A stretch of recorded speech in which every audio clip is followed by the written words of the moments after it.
च्या पार्श्वभूमीवर ठाकरेंमध्ये समेट झाल्याची चर्चा आहे।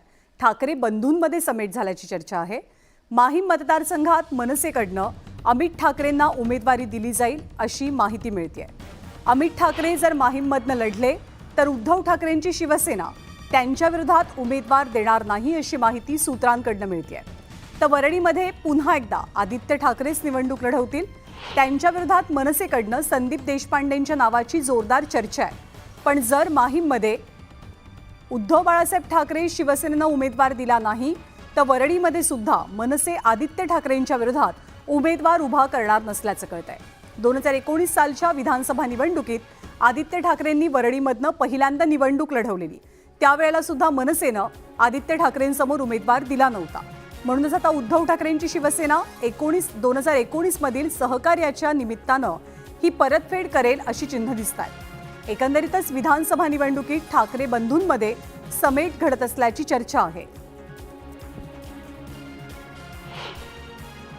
अमित ठाकरेंना माहीम विधानसभेतून उमेदवारी दिली तर आम्हाला आनंदच होईल, कारण ठाकरे ब्रँड जो आहे त्याचा बेनिफिट माहीम विधानसभेला मिळेल आणि निवडणूक जिंकण्यासाठी सोपं होईल। त्याचबरोबर 2019 साली माननीय राष्ट्रपती साहेबांनी एक दिलदारपणा दाखवून वरळी विधानसभेत आदित्य ठाकरे उभे होते, तेव्हा दिलदारपणा दाखवून महाराष्ट्र नवनिर्माण सेनेचा उमेदवार इथे टाकला नव्हता। तोच दिलदारपणा दाखवण्याची संधी उद्धवजींना आता माहीम विधानसभेच्या बाबतीत आहे आणि तो दिलदारपणा उद्धवजी यावेळेला दाखवतील।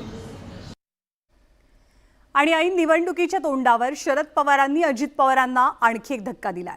माजी मंत्री आणि अजित पवार गटाचे नेते राजेंद्र शिंगणे यांची घर वापसी होते। राजेंद्र शिंगणे यांनी राष्ट्रवादी काँग्रेस शरदचंद्र पवार पक्षात प्रवेश केलाय। राजेंद्र शिंगणे यांना सिंदखेड राजा मतदारसंघात शरद पवारांच्या राष्ट्रवादीकडनं उमेदवारीची दाट शक्यता आहे।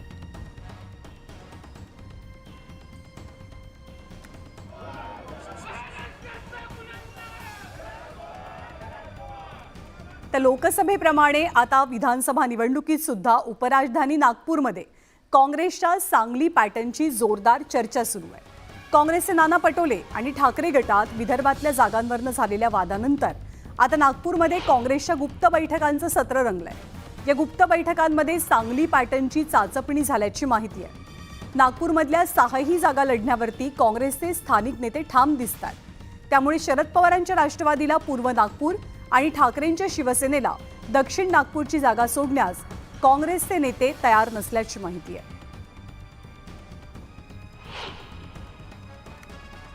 सांगली पॅटर्न करायचं काही कारणच नाही आहे, कारण की जे झालं ते सगळ्यांच्या समोर आहे आणि त्याच्यामुळे आमचं एकदम जे आहे आम्ही जे काही करतो ते सरळ डायरेक्ट करतो। आम्ही काही मागून काही कोणाला हे करत नाही, त्यामुळे आमचा स्वभाव नाही। आम्ही ज्या गोष्टी आता बोलतो आहेत त्या गोष्टीप्रमाणे सगळ्या जागा ह्या मेरिटप्रमाणे वाटल्या जाव्यात, ही आमची भूमिका आजही कायम आहे। खरं आहे की विदर्भातल्या जागा आम्ही सोडणार नाही। विदर्भाच्या जनतेने मागच्या लोकसभा निवडणुकीमध्ये आम्हाला मोठ्या प्रमाणात यश त्या ठिकाणी मिळवून दिलं। यापूर्वीही विदर्भामध्ये थेट निवडणुका झाल्यात। भारतीय जनता पक्षाच्या विरोधात काँग्रेस पक्षच ठामपणे उभा ठाकलेला आहे, त्यामुळं तो विषय या ठिकाणी राहणार आहे। आणि नागपूरमध्ये शुक्रवारी रात्री काँग्रेसची बैठक पार पडल्यानंतर राष्ट्रवादी शरदचंद्र पवारांचा गट आक्रमक झाल्याचं दिसून येत आहे। पूर्व नागपूरची जागा मिळावी अशी मागणी करत शरद पवार यांच्या गटानं ही बैठक घेतली। नागपूर पूर्व मतदारसंघ काँग्रेसला गेला तर राजीनामा देऊ असा थेट इशारा या बैठकीत पदाधिकाऱ्यांनी दिल्याचं कळतंय। जो हमारी 3 पार्टियों की महाविकास आघाड़ी बनी हुई है उसका में घटक पक्ष है, ना कि हम कांग्रेस पार्टी के गुलाम। इसलिए पूर्व नागपुर की सीट किसी भी हाल में राष्ट्रवादी कांग्रेस पार्टी शरदचंद्र पवार ये पार्टी को किसी भी हाल में पूर्व नागपुर विधानसभा सीट चाहिए, ये भावना हमारी। आणि बातमी पारनेरमधनं आहे। पारनेरमध्ये आज अजित पवारांनी एक जाहीर सभा घेतली आणि या सभेत बोलताना अजित पवारांनी खासदार निलेश लंकेंच्या विरोधात जोरदार निशाणाही साधला। सुपा MIDC मध्ये गुंडगिरी सुरू असल्याचा आरोप अजित पवारांनी केलाय। अजित पवारांच्या सभेदरम्यान घोषणाबाजी करणाऱ्यांसंदर्भात बोलताना त्यांनी तुम्हाला लंकेंनी पाठवलंय का असा खोचक सवालही केला। यावेळी बोलताना अजित पवारांनी तुफान टोलेबाजी केल्याचं पाहायला मिळालं. याला दुपारी चंद्रावर गेलं का रे? असं म्हटलं तर कसं रे आपलं व्हायचं? साधू संतांनी काय विचार सांगितलेले आहेत, तुकाराम महाराजांनी माऊलीनं काय सांगितलेलं आहे. ठीक आहे, हौसे नवसे गौसे असतात, आपल्याला आपलं काम करायचंय. मी तेच सांगतोय ना बाळा, तेच सांगतोय. तुझ्या मनात जे आहे ना तेच माझ्या बोलण्यातनं बाहेर पडणार आहे. थांब जरा. त्या संदर्भामध्ये कुठल्याही परिस्थितीत आपल्याला, अरे कोण म्हणतं आमच्या बापाचं? तुझ्याच हक्काचं आहे ना. अरे मी पण शेतकरी आहे बाळा, मलाही फार कळतंय. तुला कुणी लंकेने पाठवलं का इकडं? बस. त्यामध्ये ह्या का ज्या गावच्या बोरी असतात त्याच गावच्या बाबळी असतात. कशाला बोलायला सांगताय मला? कमी करण्याकरता काय करावं? परदेशी गुंतवणूक तुमच्या राज्यामध्ये येण्याच्या करता कसं वातावरण तुम्ही तयार केलं पाहिजे. आज पारनेर तालुका माझा दुष्काळी तालुका, परंतु सुप्याला एमआयडीसी आल्यानंतर पारनेरचं चित्र बदलायला लागलं. परंतु आज तिथं दहशत पण आहे, आज तिथं गुंडगिरी पण आहे, आज तिथं दादागिरी पण आहे. इकडे मुख्यमंत्री होण्याचं स्वप्न पाहणारे यंदा आमदार सुद्धा होऊ शकणार नाहीत असं म्हणत भाजपचे माजी खासदार सुजय विखे पाटील यांनी काँग्रेसचे नेते बाळासाहेब थोरातांवरती जोरदार टीका केली आहे. संगमनेर विधानसभा मतदारसंघात झालेल्या युवा संकल्प मेळाव्यात त्यांनी थोरातांवरती जोरदार निशाणा साधला.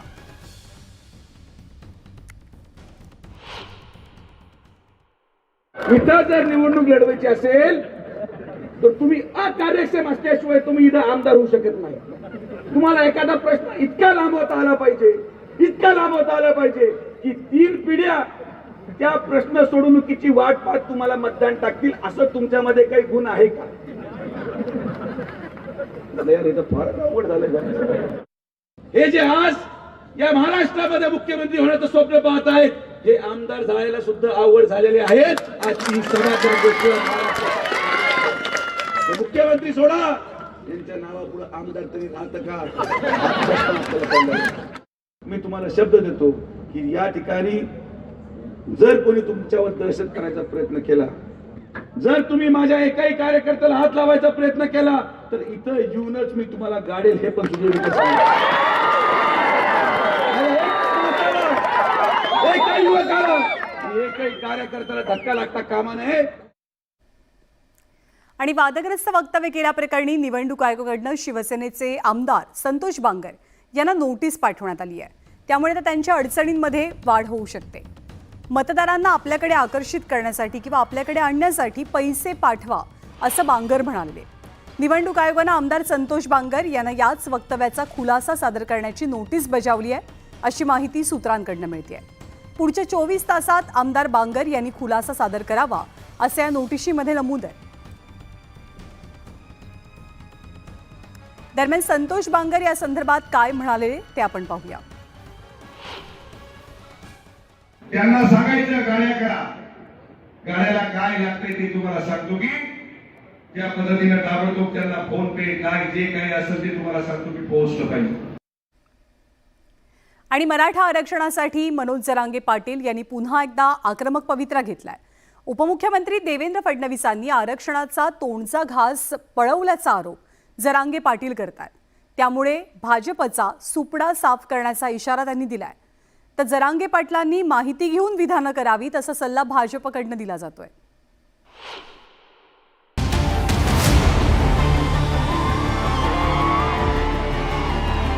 विधानसभा निवडणुकीच्या तोंडावर मनोज जरांगे पाटलांनी जोरदार शेड्डू ठोकलाय. लढायचं की पाडायचं याचा निर्णय जरांगे पाटील रविवारी जाहीर करणार आहे. मात्र त्याआधीच जरांगे पाटलांनी पुन्हा एकदा राज्याचे उपमुख्यमंत्री देवेंद्र फडणवीसांवर तोफ डागली. देवेंद्र फडणवीसांनी आरक्षणाचा तोंडचा घास पळवल्याचा आरोप जरांगे पाटलांनी केला. आरक्षण देणार नाही अशी फडणवीसांची भूमिका असल्याचं जरांगे पाटील म्हणाले. आचारसंहिता सुरू व्हायच्या आधी तुम्हाला न्याय मिळेल. न्यूज 18 लोकमतचे संपादक मंदार फणसे यांना दिलेल्या खास मुलाखतीत मनोज जरांगे पाटील यांनी आगामी निवडणुकीत कोणत्या कारणांमुळे सुपडा साफ करणार याबद्दल थेट भाष्य केलं. की यांनी आम्हाला खुन्नस दिली, आमच्या नाकावर टिच्चून यांनी निर्णय घेतलाय की आम्ही मराठ्याला मोजतच नाहीत, मराठ्यांना काय करायचं ते करा, शेतकऱ्यांचा सुद्धा कर्जमाफीचा किंवा त्यांच्या शेतीमालाचा विषय घेत नाहीत, आम्ही तुम्हाला काय करायचं ते करा, म्हणून आम्हाला आता नाविलाजाने यांचा सुपडा साफ करावा लागणार. मनोज जरांगे पाटील यांनी उपमुख्यमंत्री देवेंद्र फडणवीसांवर जोरदार टीका केली. तसंच आरक्षण मिळत नसल्याबद्दल जरांगे पाटलांनी फडणवीसांनाच जबाबदार धरलं. त्यामुळे भाजपकडनं सुद्धा जरांगे पाटलांना जशास तसं उत्तर दिलं गेलं. लढायचं की पाडायचं ही भूमिका जाहीर करण्याआधीच जरांगे पाटलांनी देवेंद्र फडणवीसांवरती हल्ला करत त्यांचे इरादे स्पष्ट केले. म्हणून आम्हाला आता नाविलाजाने यांचा सुपडा साफ करावा लागणार. त्यामुळे भाजप आणि जरांगे पाटील या दोघांमध्ये पुन्हा एकदा राजकीय संघर्ष होणार हे स्पष्ट आहे. Bureau report, news 18 Lokmat. आणि जरांगे पाटलांची ही संपूर्ण मुलाखत, सविस्तर मुलाखत आज रात्री 8:21 न्यूज 18 लोकमतवर पाहायला विसरू नका. दरम्यान मराठा आरक्षणाचे नेते मनोज जरांगे पाटील यांच्या विरोधात विधान केल्याचा आरोप करत मराठा आंदोलकांनी भाजपचे पदाधिकारी संजय केनेकर यांच्या कार्यालयासमोर आंदोलन केलं. मात्र आंदोलनाच्या वेळेला केनेकर हे कार्यालयात हजर नव्हते, ते शहराबाहेर होते असं पोलिसांनी आंदोलनकर्त्यांना सांगितलं. या आंदोलकांची समजूत काढण्यात पोलिसांना यश आलेलं असून केनेकर शहरात आल्यावरती त्यांना निवेदन देण्याची भूमिका या आंदोलकांनी घेतली आहे.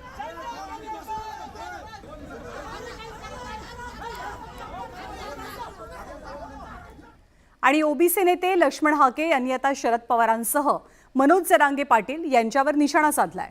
तुतारी चिन्ह आणि शरद पवारांवरती आम्ही सर्व ठिकाणी बॉयकॉट केलेला आहे, बहिष्कार टाकलाय.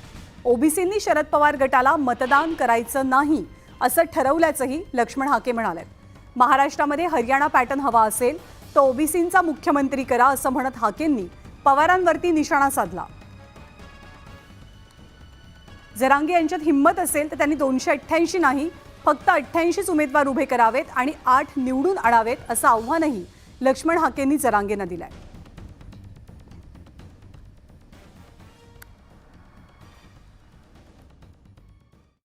आम्ही ओबीसी बांधव शरद पवारांना आणि शरद पवारांच्या तुतारीला आम्ही ओबीसी बांधव सगळ्यात बायकॉट करत आहोत.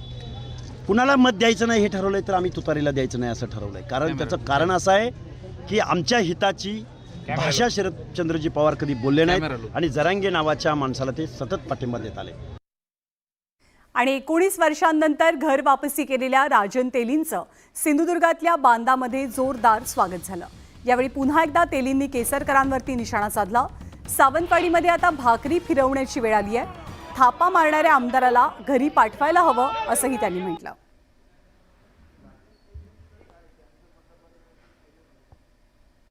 भवितव्य आपल्याला उज्ज्वल करायचं असलं तर थापा मारणाऱ्या आमदाराला जाग्यावर बसवा, हेच वाक्य आपण ब्रीदवाक्य या ठिकाणी घेऊन जाणार आहोत.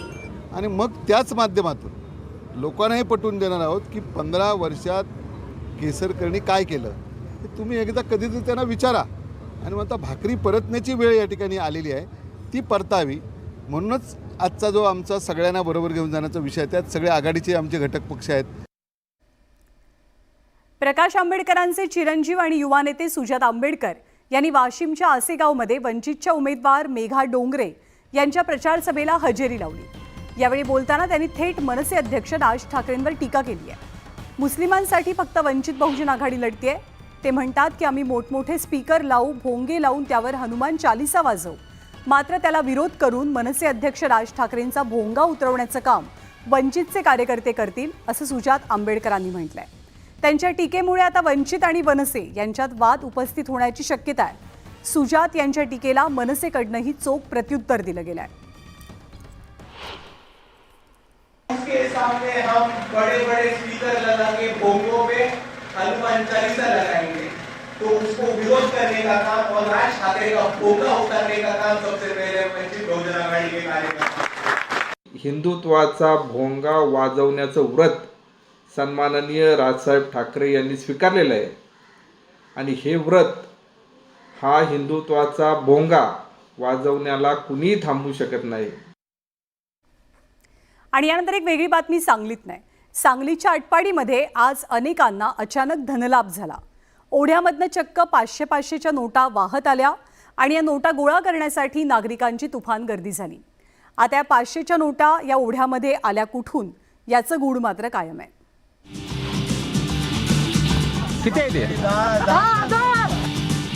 सांगलीतल्या ओढ्यात पैशाचा पूर. ओढ्यातून आल्या 500च्या नोटा. पैसे गोळा करण्यासाठी तुंबळ गर्दी. सांगलीच्या आटपाडीच्या गदिमा पार्क समोरच्या ओढ्यात उतरलेली ही गर्दी आणि नागरिकांकडून सुरू असलेली शोधाशोध. ही शोधाशोध सुरू आहे ती 500च्या नोटांची. अनेक जण ओढ्यात उतरून 500च्या नोटा शोधतात.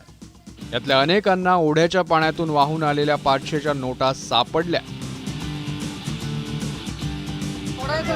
किती आहे ते?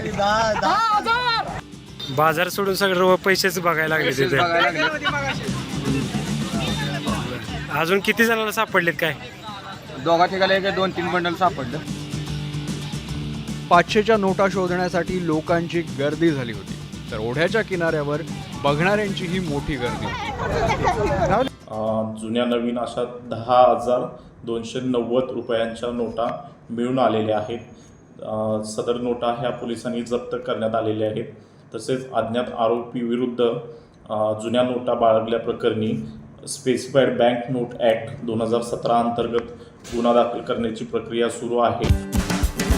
यापूर्वी बँकेच्या ATM मधून अचानक पैसे बाहेर पडत असल्याचं, तसंच एखाद्या वेळी बँकेत चुकीचं ट्रान्झॅक्शन झाल्यानंतर एखाद्याच्या खात्यात अचानक रक्कम जमा झाल्याच्या घटना घडल्या.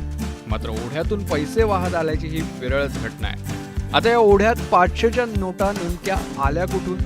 ओढ्यातील या 500च्या नोटांचं गूढ काय, असे एक ना अनेक प्रश्न उपस्थित झाले आहेत. असे मुरसळ, न्यूज 18 लोकमत, सांगली. आणि यापुढची बातमी आहे सणासुदीच्या तोंडावरती महागलेल्या किंवा भाव खाणाऱ्या सोन्याची. सोनं खरेदी करणाऱ्या ग्राहकांसाठी अत्यंत महत्त्वाची बातमी. गेल्या काही दिवसांपासून सोनं आणि चांदीच्या किमतीत सातत्यानं वाढ होते. जागतिक पातळीवरती घडत असलेल्या घडामोडी तसंच देशांतर्गत स्थितीमुळे सोनं चांदी दिवसेंदिवस महाग होऊ लागली आहे. आणि असं असताना ऐन दिवाळीच्या तोंडावर सोन्याचे दर पुन्हा एकदा वधारलेले आहेत. अवघ्या 3 दिवसात सोनं प्रतितोळा 1,700 रुपयांनी महागलंय. सोनं आता आत्तापर्यंतच्या सर्वाधिक उच्चांकी भावावरती पोहोचलंय. 1 तोळा सोन्यासाठी 80,340 रुपये मोजावे लागतात. तर चांदीचे दरही वाढलेले आहेत. चांदीच्या दरात 24 तासात 4,000 रुपयांची वाढ झाली आहे.